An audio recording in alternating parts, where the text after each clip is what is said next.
Saludos y muchas gracias por permitirnos llegar a sus hogares a través de su programa Verdades al Aire. Hoy tendremos una interesante entrevista con Juan Ariel Jiménez, quien es un alto dirigente del Partido de la Liberación Dominicana, prestigioso economista dominicano y ha sido funcionario también de alto nivel. Con él queremos compartir varios temas importantes, pero antes, ¿cómo estás? Placer tenerte por segunda vez en Verdades al Aire. El placer es mío, la verdad es que me gusta mucho tu programa. Gracias, hermano. Mira, me gustaría comenzar con una perspectiva suya sobre la economía del país en estos momentos. Bueno, como ustedes saben, la economía dominicana está pasando por un momento de lentitud, vamos a decirlo así. El crecimiento de enero-febrero fue de 1.1%. Eso es muy bajo para estándares dominicanos, pero es un reflejo del efecto de una política monetaria que ha aumentado mucho las tasas de interés para controlar la inflación. O sea que es un efecto secundario previsible en la lucha contra un mal que se entendía mayor, que es el de la inflación. Y eso se ve reflejado. ¿Para controlarla o para descenderla? Para descenderla, claro está. Y podemos luego discutir qué tan efectivo ha sido la política en descender la inflación, pero ciertamente luego de nosotros tener un año 2022 donde el aumento de precios fue muy alto y un 2021 también con un alto aumento de precios, el Banco Central cambió la postura de política monetaria, retiró liquidez, o sea, retiró dinero de la calle, como se le dice, aumentó las tasas de interés y eso hace que las personas y las empresas tengan que pagar más por la cuota de su préstamo.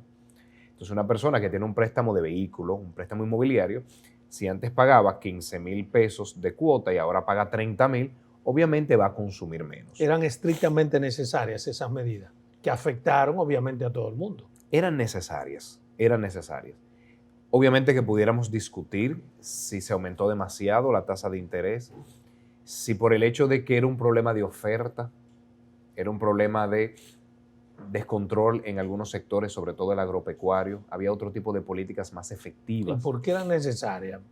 ¿No había otra medida Claro que sí, claro que no sí. afecte a las grandes mayorías? Sí, yo creo que... ¿Por qué no se tomaron las otras? Y yo soy muy crítico de la política agropecuaria. Yo digo que, y en mi evaluación del gobierno, no tengo tantas críticas de la política económica, que las tengo. El sobreendeudamiento me parece impresionante.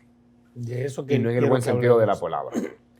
Pero por todo lo demás yo creo que han hecho lo que mandan los libros de texto. Ahora, ha habido un fallo fuerte en la política agropecuaria, ese privilegiar las importaciones que termina desplazando a la producción local, una producción local que está sufriendo aumento en los fertilizantes, que está sufriendo aumento en los insumos, que está sufriendo aumento en el gasoil que utiliza para transportar. ¿Y cómo se privilegió eso? Entonces, ¿qué pasa? Esa es la producción nacional que está sufriendo. En lugar de apoyarla, en lugar de hacer un análisis de su estructura de costos y decir, vamos a ver qué tipo de medidas se deben tomar para reducir, por ejemplo, el precio de los fertilizantes, para reducir el transporte de los productos. En lugar de tomar esas medidas, se dice, vamos a traer importaciones, vamos a traer productos de otros países más baratos, el pollo de Brasil, por ejemplo, y que eso entre al mercado dominicano. Pero el gobierno, perdóneme, tomó una medida que me parece fue para paliar toda esa situación. La ley tasa cero por 6 meses, que se ha quedado por más tiempo. Que se no ha quedado cumple por más con tiempo. esas cosas. No, para nada. Es la receta equivocada. ¿Por qué? Es privilegiar la importación que viene a desplazar la producción local y es esa producción local lo que determina que no solamente en el 2023 se coma bien, en el 24, en el 25, en el 26. Entonces yo no puedo dar una medicina que termine haciendo más daño. Y eso es lo que se ha visto reflejado. Pero la razón por la que se tomó esta decisión fue para bajar los precios en un momento dado. Pero yo entiendo que fue la decisión incorrecta. Una forma de contrarrestar el agiotismo que tenían aquí también los agropecuarios. Yo no diría agiotismo, porque yo creo que el gobierno en su búsqueda desesperada de encontrar excusas siempre dice, bueno, es que es el COVID. El sector agropecuario no le da COVID. No, a un plátano no le da COVID, ni al arroz tampoco. Pero el COVID mantuvo una recesión mundial que hacía que las cosas no fluyeran. Económicamente eso baja precios, no lo aumenta. Económicamente eso reduce la demanda. Y ante una reducción de la demanda tiene que bajar el precio. Entonces luego la guerra Rusia-Ucrania, claro está, afectó, disparó los precios del petróleo, pero por alguna razón República Dominicana en el 2021 fue el tercer país de América Latina con inflación más alta. Y hoy en día es, por ejemplo, el segundo país de Centroamérica, solo detrás de Nicaragua, donde más han aumentado los precios desde agosto 2020 a la fecha. ¿A qué se puede atribuir eso? Yo creo que al fracaso de la política agropecuaria, insisto. Yo voy a dar un ejemplo. Perdóneme, ¿por qué al fracaso de la política agropecuaria cuando esos aumentos se reflejan no solo en el aspecto agropecuario? Lo que pasa es que cuando se inicia una inercia inflacionaria me termina impactando todo. Exacto. La combinación de agropecuaria y los aumentos en los combustibles obviamente me termina pegando, como se dice, me termina impactando otros sectores. Restaurantes, por ejemplo. Restaurante usa como insumos los productos agropecuarios. Sí. Industria usa como insumos el combustible. Sí. Entonces yo voy a dar un ejemplo. Cuando entra la peste porcina africana, una enfermedad que no entraba desde el 78-79, cuando también gobernaba el PRD. Cuando entra esa peste porcina africana... Usted lo dice por casualidad, ¿cómo así? Es que hay que ir viendo los patrones en la historia. Usted lo deja como caer así como cuando también gobernaba el PRD. Porque es un patrón en la historia, es un patrón y uno tiene que ir identificando. La mejor forma de entender el presente es verlo a la luz del pasado. O sea, la porcina es con los gobiernos del PRD. Absolutamente. Igual que las crisis, las grandes crisis económicas. 84-85, 2003-2004.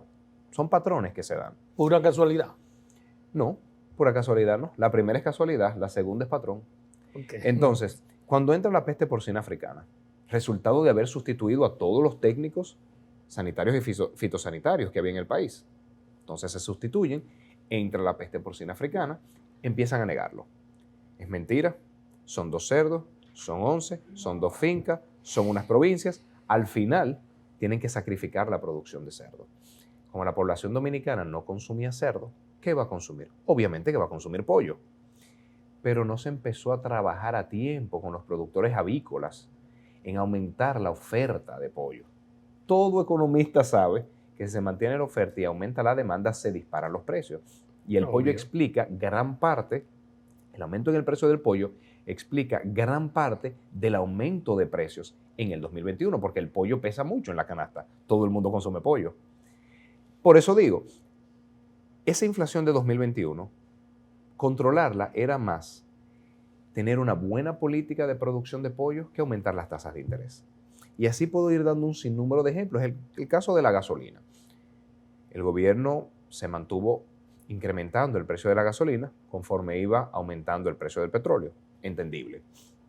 Llegó un momento en el que dice, mira, no puedo seguir pasándole a la población este incremento, y decide frizarlo a cuando el precio del petróleo estaba en $115 el barril. Desde entonces el petróleo ha ido bajando.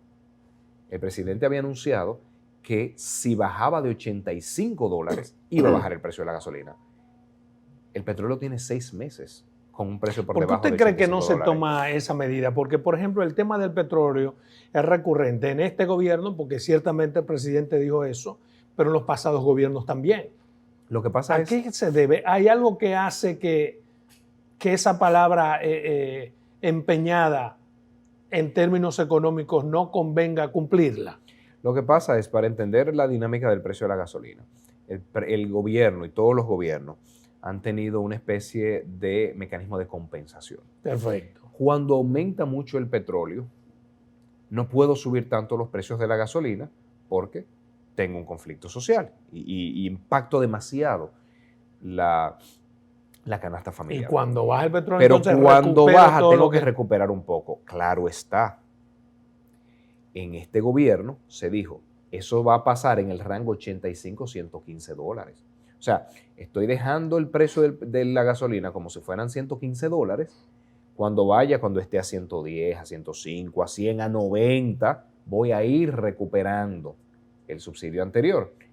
Pero es que ya bajó de 85, eso no se puede mantener para siempre. Pero ahora, no eso está el gobierno recuperando. Porque ya más que lo recuperó. Primero, ya más que lo recuperó. Segundo. Pero esa inversión, perdóneme, en los planes sociales de alguna forma. Pero es que planes sociales no es precio de la gasolina. Si estamos hablando... No digo la inversión, me refiero a ese diferencial, esa recuperación se utiliza para paliar la situación en otros aspectos. Y si se utiliza para financiar otros gastos, estamos hablando de una reforma tributaria escondida. Y eso es lo que está pasando. Ya dimos en el clavo. Porque si es para compensar el diferencial que no traspasé, perfectamente entendible. La palabra empeñada entre $85 y $115. el petróleo supo bajar a $66 y no bajaba el precio de la gasolina. Entonces están teniendo una serie de recursos adicionales para gastar en otra cosa. Ese gastar en otra cosa es una reforma tributaria. Para gastar y para invertir. No es lo mismo gastar que invertir. Bueno, depende de qué llamemos inversión, porque es que la inversión en infraestructura en este gobierno está en mínimos históricos. Digamos, construcción de carreteras, Eso es lo que menos están escuelas, haciendo. puentes. Eso es lo que menos están haciendo. Las cifras que publica la misma Dirección General de Presupuesto indican que el menor porcentaje de inversión, como porcentaje del PIB, lo tiene este gobierno en los ¿qué usted últimos llama gastar? 50 años. ¿En qué lo está gastando? Aumento de nómina, por ejemplo. La nómina ha aumentado de 15,000 millones de pesos al mes a 21,000 millones de pesos al mes. La nómina ha aumentado un 30%. El gasto en publicidad, por ejemplo, el de presidencia, se ha triplicado. Entonces son todo ese tipo de gastos que al final no transforman un país, pero que mientras tanto va drenando los recursos.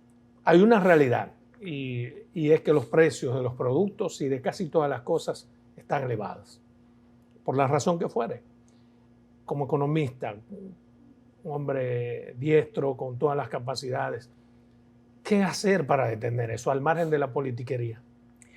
Yo el año pasado, en abril de 2020 y de 2022, escribí un artículo haciendo recomendaciones. El gobierno ha dicho, pero que nos den recomendaciones, y les respondo, están escritas, si usted quiere las puede Dígamela leer. un par de recomendaciones. Primero, Antes el de irnos a diagnóstico.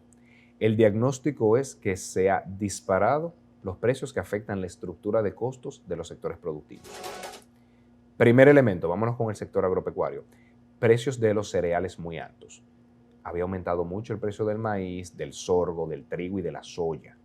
En esos casos, si hubiésemos pasado de traer esos cereales en embarcaciones pequeñas, que son los Handymax, y pasamos a embarcaciones más grandes, que son los Supramax, entonces podemos tener una reducción del precio de transporte que termina reduciendo el precio de esa materia prima entre un 11 y un 15%.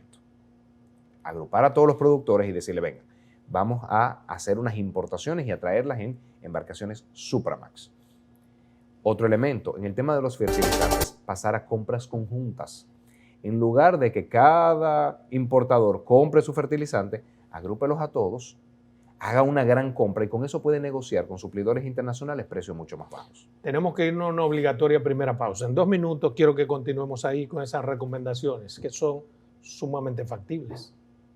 Bien, continuamos con esta interesante entrevista con Juan Ariel Jiménez, economista, reputado economista dominicano y dirigente del Partido de la Liberación Dominicana. Usted dice que agrupando a los productores por sector, por renglón y comprando entre todos, y eso podría surtir tanto efecto como para que repercuta de una forma directa y efectiva en la economía. Absolutamente, y me voy más lejos, se ha hecho antes y se ha hecho en otros sectores. Hay medicamentos en este país que se hacen en compras conjuntas, de hecho, con otros países de Centroamérica, y con eso se logró una significativa reducción. O sea que ya hay experiencias de compra conjunta. Pero eso no tendría que hacerlo el gobierno, digamos, porque los productores, que son el sector privado, de cualquier renglón, le conviene eso. ¿Por qué tendría el gobierno que hacer eso? Los gobiernos tienen un rol de coordinación. Pero supongamos que el gobierno no cumplió su rol de coordinación, pero es algo que le conviene al empresariado. ¿Por qué ellos no lo hacen? Si pueden traspasar los precios, se ven indiferentes. Eso es lo que está pasando. Si se ¿Y usted no aumentan cree los costos, que uno de los traspaso problemas precio. nuestros es aquí que aún cuando compren las cosas de manera barata, siguen traspasando los precios altos? Yo entiendo que ese es un factor. Yo no entraría en achacarle el aumento de precios al agiotismo, a la especulación. Yo prefiero irme al problema de raíz. Yo lo digo, perdóname, tú me corriges, que eres el economista. Con la tasa cero, ¿no? Ley tasa cero por 6 meses, se compró, importaron muchísimas cosas baratas, sin impuestos. Una pregunta, Adolfo. Llenaron los stocks. ¿Por qué estaban baratas? ¿Por qué otros países pueden producir más barato que República Dominicana?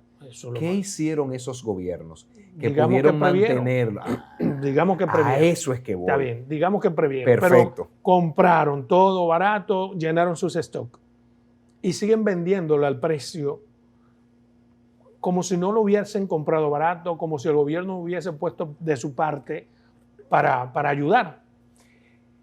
Lo que pasa es que este es un país muy pequeño. En los países pequeños, las estructuras de mercado tienden a ser oligopólicas. No tenemos competencia perfecta, como se llama en economía. En competencia perfecta hay tantos productores, tantos comerciantes que entran en una guerra feroz unos con otros y se mantienen los márgenes al nivel mínimo. Al mínimo. En países pequeños como República Dominicana, eso no se da. Entonces hay que tener otro tipo de medidas. ¿Cómo cuál medida? Como las que yo estaba citando, que se debe trabajar con la estructura de costos. Yo di 2 ejemplos. Sigo con algunos elementos. Infraestructura rural. Yo hice mi tesis de mi segunda maestría en los efectos que puede tener aumentar la infraestructura rural, mejorar esa infraestructura agropecuaria en la reducción de costos. Estamos hablando de caminos interparcelarios. ¿Por qué? Porque un productor de plátano, en lugar de tener que pagar varias mulas para sacar cada racimo, si tiene un buen camino interparcelario, puede entrar un camión y sacarse toda la producción. Entonces, reduce costos. Pero además, la mejora en los caminos. O sea, el costo se eleva por la intermediación, según lo que usted describe. Por la ineficiencia del transporte. Porque una mala infraestructura rural, o sea, un camino de piedra, por ejemplo, no permite que sean camiones que puedan entrar a esa finca. En ausencia de camiones que pueden transportar grandes cantidades, hay que utilizar muchas mulas, por ejemplo. Y eso eleva el costo. Parte de lo que se puede hacer es mejorar esa infraestructura que tiene varios efectos. Reduce el costo de transporte, aumenta la producción, porque de repente varias fincas que estaban alejadas ya se pueden conectar con la carretera. Sin embargo, la realidad aquí parece ser que, bueno, el productor vende a 2 pesos, el intermediario compra a 3 pesos, pero el supermercado lo vende a 20. Porque muchas veces... Algo al margen de lo que usted acaba de explicar, que tiene sentido y lógica, pero para mí el problema está aquí. ¿Cómo controlar que estos abusadores disparan de una forma? Yo no le llamaría abusadores, yo llamaría... Yo que lo estoy llamando. Pero a mí me gusta en el diagnóstico correcto saber que esos intermediarios tienen también un rol de financiamiento de la producción. Que muchos de esos intermediarios te dicen desde ahora, mira, te voy a comprar tu finca completa a tanto y tú me lo das en 90 días. Eso es un préstamo que le está haciendo. Exacto. Entonces, por eso es que digo, si se tiene otra política de préstamo, verdaderamente prestarle a los productores, porque muchas veces no es así, pero lo voy a dejar hasta ahí. No, verdaderamente, eso, pero yo voy a explicar la idea. Verdaderamente prestarle a los productores. Mejorar esa infraestructura rural, que al mejorarla también se reduce el número de intermediarios. Porque ya no necesito quien me lo saque en mula hasta la carretera, quien me lo compre en la carretera hasta el supermercado. Me voy reduciendo la cadena de intermediarios. Y así se puede hacer con la infraestructura de irrigación, así se puede hacer con la electrificación rural, para mecanizar las cosas, para que la leche, por ejemplo, en lugar de ser varias personas, ahí, eso se puede mecanizar. Pero para mecanizarlo se requiere electrificar. Son una serie de elementos que se pueden, una serie de medidas que se pueden tomar cuando verdaderamente se quiere solucionar el problema. Pero aparte de eso, Juan Ariel, no hay un elemento que hace falta en esa ecuación, me refiero a algo que tenga que ver con el rigor ético sin llegar a lo legal. Por ejemplo, el gobierno subsidia a los productores de arroz, subsidia a los hueveros, subsidia a todos. Y como que la población no recibe lo que se supone que es el efecto de que el gobierno subsidie. Como en otros países. En los países de verdad, el gobierno te subsidia, pero tú tienes un compromiso a cambio de ese subsidio. Hay subsidios. El gobierno subsidia, hace préstamos, y como que nada de eso se refleja. Hay subsidios y hay subsidios. Hay subsidios generalizados, transparentes, que se exige a cambio una reducción de precios, y hay subsidios que se usan para pagar favores. ¿Aquí cuáles están haciendo? Yo no soy fiscal, que lo investigue el Ministerio Público. No, yo no soy fiscal. Y yo pero como economista, general, y usted me hace una subclasificación. Como economista puedo identificar cuando una política que debería dar resultado no lo da. Entonces, aquí se está subsidiando para pagar favores, es lo que entiendo. Que lo investigue el Ministerio Público. Pero tú lo lanzas, hermano, y tú eres un hombre creíble y ha dicho eso. Tú has introducido eso aquí. No, pero usted me ha dicho, se están dando una serie de subsidios que no están teniendo ningún resultado. Y usted me clasifica. Y entonces yo digo, ¿y cómo yo doy dinero y no exijo nada a cambio? Entonces pueden darse distintos elementos. Cada quien que investigue. Bueno, no lo entendí. Es como que un médico, si un médico de una medicina y no está dando resultados, dice, pero bueno, parece que este cuerpo no está reaccionando como debería. ¿Qué estará pasando en ese cuerpo? Y ahí el médico tiene que entrar y abrir y ver con con los instrumentos y hacer analítica. Mire, hace unos días vinieron al país unos funcionarios del Banco Mundial y ofrecieron ayudar a frenar la presión con Haití, presión económica. ¿Cómo puede hacerse eso? ¿Cómo puede el Banco Mundial ayudar a frenar esa presión económica con Haití? Yo creo que son muy buenas intenciones, pero coincido con el hecho de que no creo que ningún organismo internacional esté en capacidad de decir yo voy a solucionar el problema en Haití. Usted ve, eso es lo que yo pensé, pero como no soy economista, diciéndolo usted que tiene un peso específico ahora. Cuando los países tienen una inestabilidad política tan fuerte como en Haití, ese es el primer problema que hay que corregir.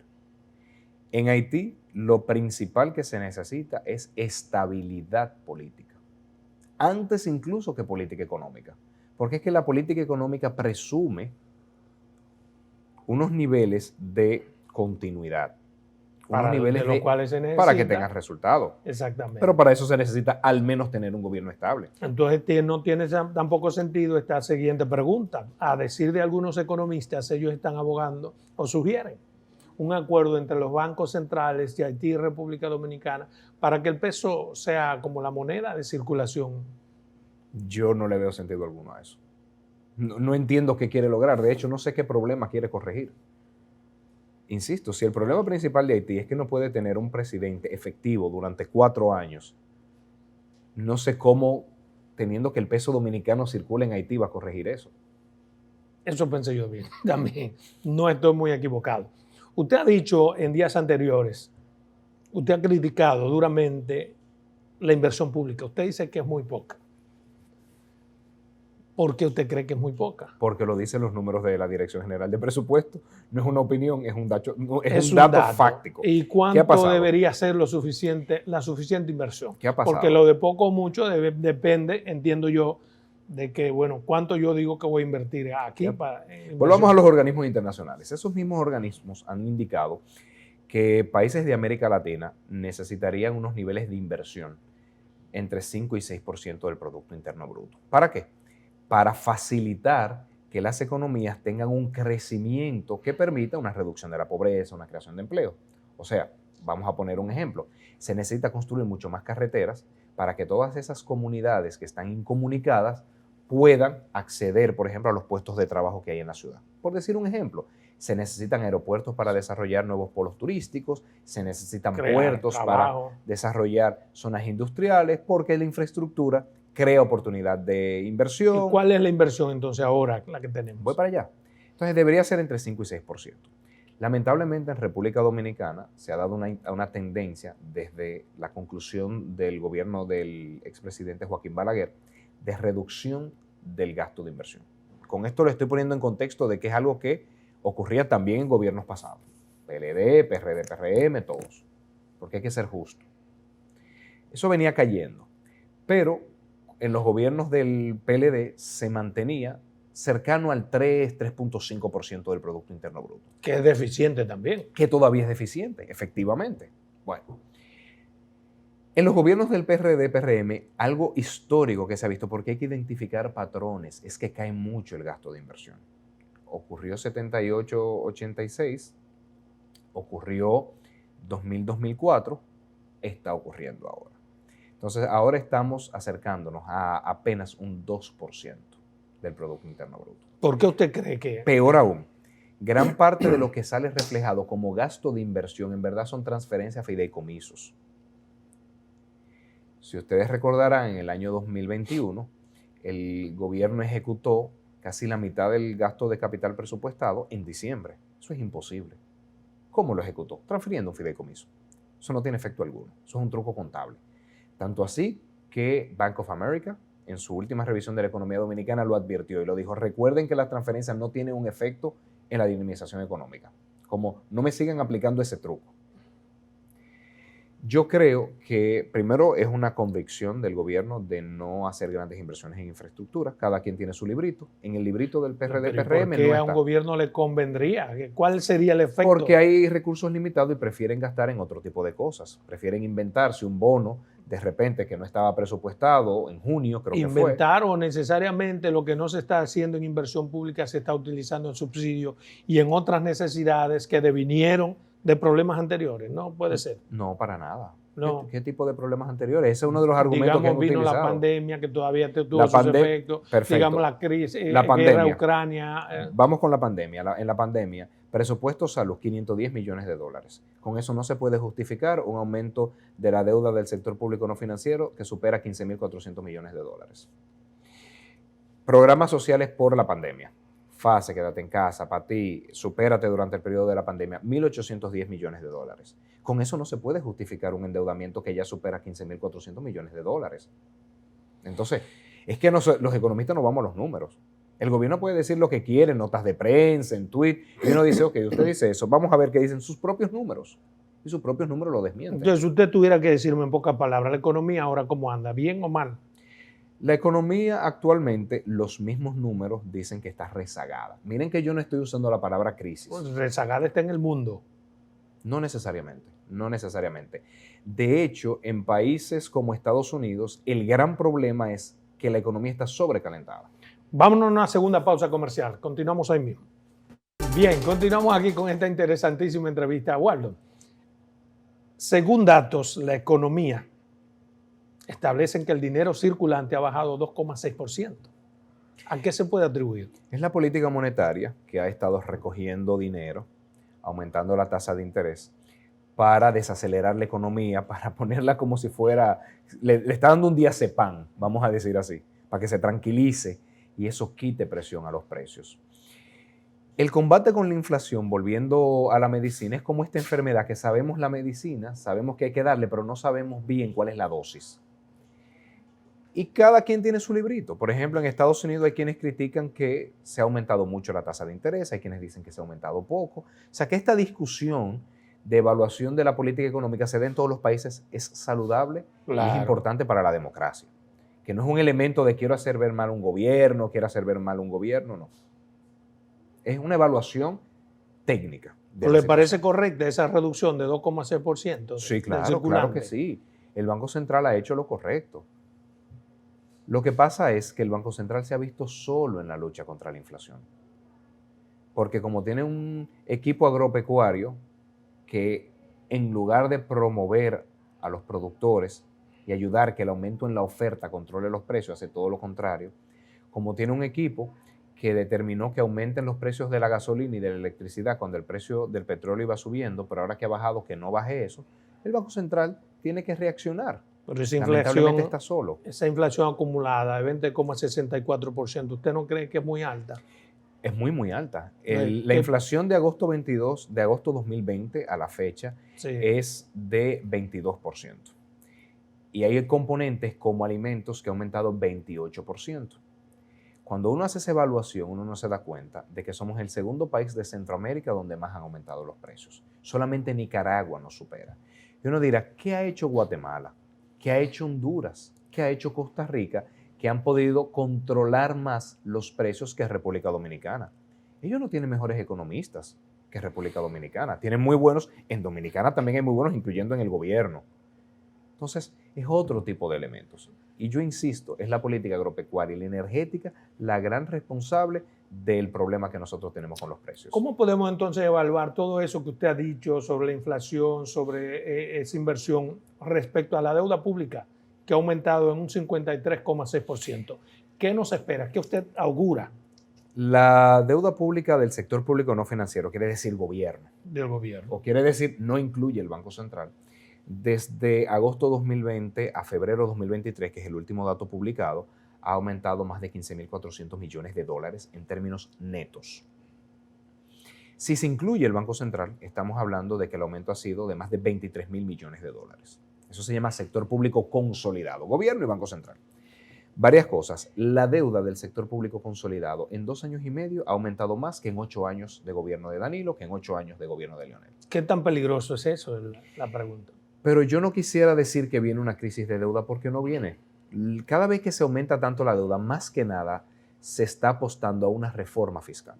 Porque el dinero que tomo hoy lo tengo que pagar en el futuro. ¿Cómo pago en el futuro? Aumentando impuestos. Eso significa que nos espera una reforma fiscal, que de hecho ha sido pospuesta. Y que mientras más el gobierno se endeuda y en lugar de invertirlo para que esa inversión me acelere la economía y aumenten los ingresos del gobierno, no por mayores tasas, sino por mayor actividad económica, cada vez se está apostando a una reforma fiscal más y más grande. ¿Que es necesaria o no? Dependiendo de qué se quiere lograr.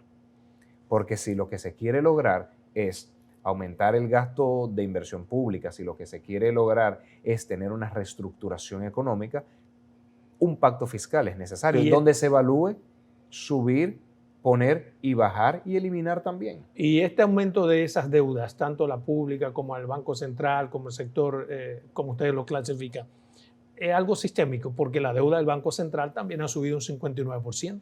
Ha subido mucho la deuda del Banco Central, en parte resultado de que el gobierno se endeudó mucho en dólares. 8 de cada 10 pesos o 8 de cada 10 dólares que se ha endeudado el gobierno lo ha traído de fuera. Entonces, 81% del aumento de la deuda ha sido externa. Cuando el gobierno trae tantos dólares a la economía, el Banco Central no puede permitir que se le desplome el peso. Entonces compra dólares. Un banco central que compra dólares para sacarlo del mercado, cuando compra dólares, ¿qué da a cambio? Pesos. Pero cuando da tantos pesos, porque está comprando muchos dólares y por eso ha aumentado tanto las reservas internacionales del Banco Central, tiene que controlar esa cantidad de pesos porque si no se le dispara la inflación. Entonces el Banco Central recoge esos pesos y eso aumenta la deuda. O sea que el sobreendeudamiento del gobierno en parte explica también el aumento de la deuda del Banco Central. Yo quisiera entender algo, usted es el economista. Por ejemplo, ¿cómo es posible que un país como el nuestro, con todos esos problemas en el ámbito económico, con todas esas situaciones, podemos tener un crecimiento de 23.239 millones en compra de vehículos y un aumento en las carteras bancarias de todos los bancos, cada uno de los bancos en más de 40.000 millones de pesos anual? ¿Cómo se conjuga eso? Como esa necesidad y esa abundancia. Por dos factores. Primero, tenemos que decir que la economía dominicana es bastante dinámica y resiliente. Yo he identificado una serie de problemas, pero no quiere decir que todo está mal. Yo no voy a caer en la oposición irresponsable que hizo el PRM en el pasado. Entre otras cosas, diciendo que eran falsos los números del Banco Central que hoy en día celebran. Y está escrito y está publicado. Yo no caigo en ese tipo de política. A pesar de eso, la economía dominicana crece. A pesar de eso, se crean empleos. Entonces, pero ¿con quién diablo puede crecer si hay tanta recesión, si hay tanta falta de empleo, si hay tanta falta de circulante, si no hay cuarto en la calle? ¿Cómo puede un sector 23.239 millones en compra de vehículos y los bancos todos más de 40.000 millones? Porque se supone que la gente es la que mueve el dinero. Claro, pero por ejemplo Zona Franca está creciendo, en parte porque tiene mucha demanda externa. Mientras más crece Zona Franca, más empleo se crea en Zona Franca y esos trabajadores... ¿O hay un crecimiento ficticio? Digamos, no, yo nunca diría que hay crecimiento ficticio. Esa política irresponsable que hizo el PRM durante tantos años de oposición, esa no es la política ni que yo hago ni que hace mi partido. Mire, hay algo que usted hizo los otros días que llamó mucho la atención. Una opinión suya, que siempre opina con mucho carácter y con mucha propiedad. Usted sugirió eliminar el anticipo. Así es. ¿Por qué? Volvemos a la evaluación. Si nos ponemos en el zapato de una empresa hoy en día, está teniendo reducción en ventas. ¿Por qué? Porque la actividad económica está rezagada este año. Esa misma empresa también está teniendo que hacer aumentos de salario, necesario, justo, y había escrito sobre eso. Esa misma empresa todavía está pagando una gasolina cara, todavía está pagando una electricidad cara, y el préstamo que tenía tiene una cuota más alta. Esa empresa, cuando se le va a calcular el anticipo para el año 2023, se va a usar de referencia un 2022 que fue relativamente bueno, pero que no necesariamente es la realidad de este año. Y le va a poner unas obligaciones tributarias que no va a poder cumplir. Pero no se puede pasar ni un día del pago, porque si se pasa un día, le coge recargo de intereses. Pero eso que usted explica... Perdón, yo quiero terminar la idea. Okay. Pero yo quiero terminar la idea. Para poder pagar el anticipo, va a tener que endeudarse y las tasas de interés están muy altas. Entonces es momento en el que se elimine el anticipo, entendiendo que el anticipo no es más que un préstamo que se le hace al gobierno, un préstamo que le hacen las empresas al gobierno, porque al final lo pueden descontar. ¿Pero por qué ahora? La pregunta es ¿por qué ahora? Usted nunca sugirió eso en el gobierno que usted participó ni en los pasados. No solamente cuando la necesidad de las empresas es que se elimine. No solamente lo sugerí, participé en la redacción del decreto 265-19, que establece el régimen simplificado de tributación, que elimina el anticipo para empresas que tienen ingresos por menos de 8.7 millones de pesos. Pero para una parte de las empresas. Bueno, cada y quien ahora usted pide una eliminación total del anticipo. Cada quien que haga su parte. En el año 2020, enfrentando el COVID, en la coordinación del equipo económico que me tocó realizar, se eliminó el anticipo durante ese año. Entonces, cada quien llega hasta un punto. El gobierno pasado eliminó para las micro y pequeñas empresas.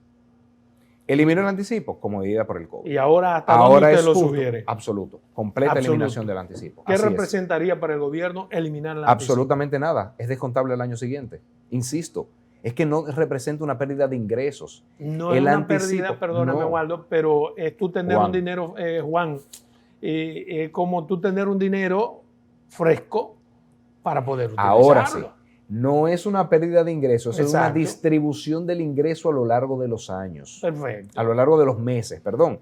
Porque el anticipo se crea hace varias décadas, el gobierno pensando, no puedo esperar que todo el mundo me pague en abril. Yo necesito oxígeno en enero, en febrero, en marzo. Pero ahora el gobierno ha emitido deuda de sobra y puede seguir emitiendo, con lo cual puede tener esa liquidez, ese oxígeno, sin necesidad de apretar a las empresas. Es que estamos viviendo una situación completamente distinta a las que dieron origen al anticipo. Tiene mucha lógica. Mire, hay algo que me llama la atención, usted lo tocaba ahorita, es el tema de los combustibles. En su entendimiento, ¿qué se puede hacer para evitar que suceda siempre lo mismo? Desde la oposición yo tengo la fórmula exacta para el precio de los combustibles, para esas subidas y esas bajadas.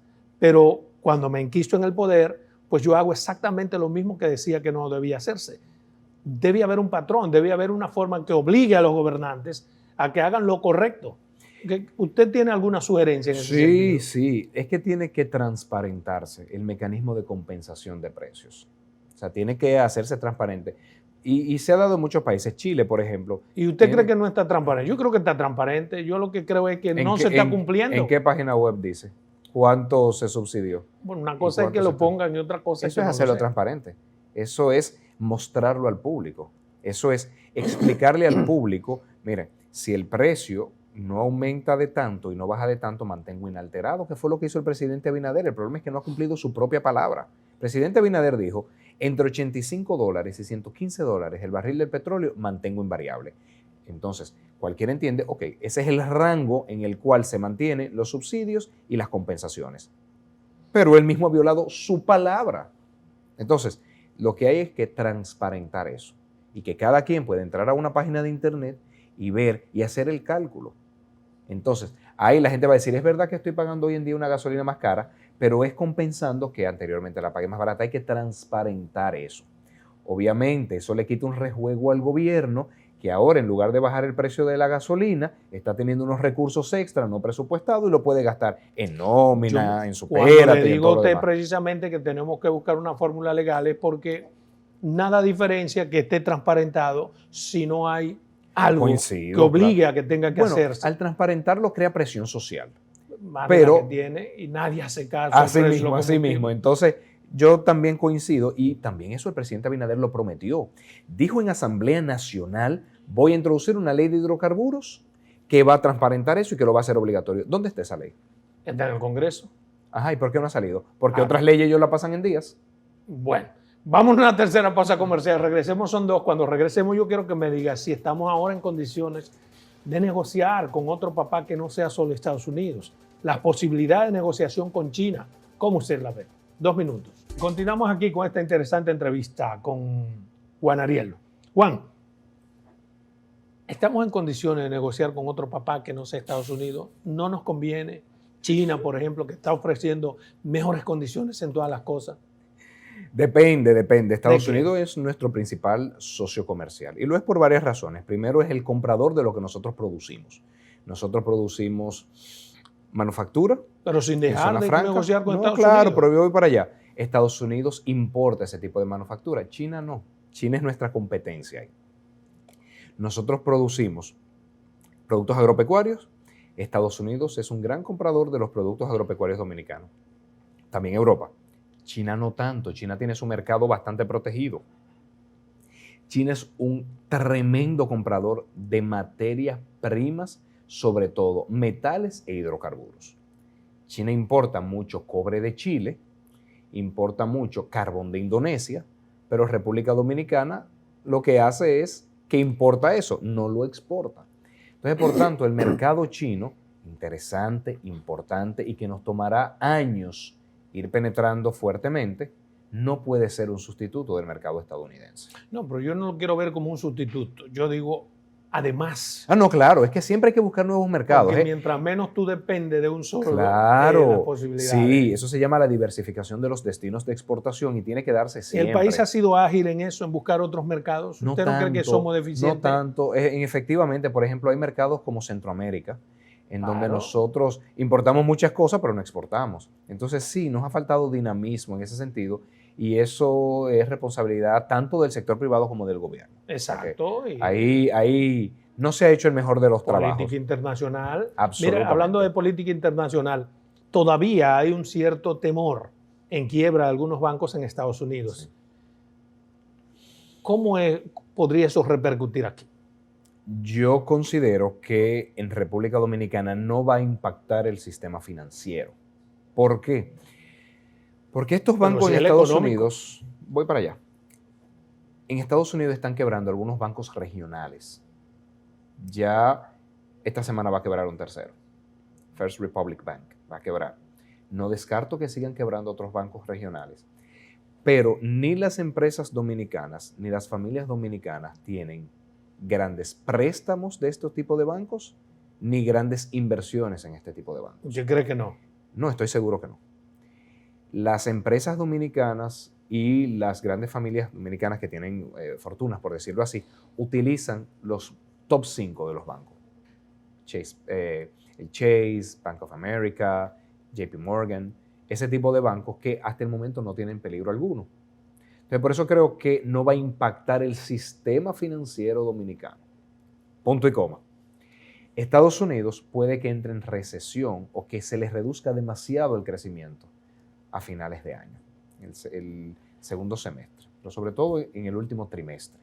Obviamente eso repercute en menores remesas, menores exportaciones, menor cantidad de turistas. O sea, que impactará el sistema económico nuestro. Vía el sector externo. Yo creo que va a ser un impacto bastante moderado, o sea que ese no es uno de mis dolores de cabeza hoy en día.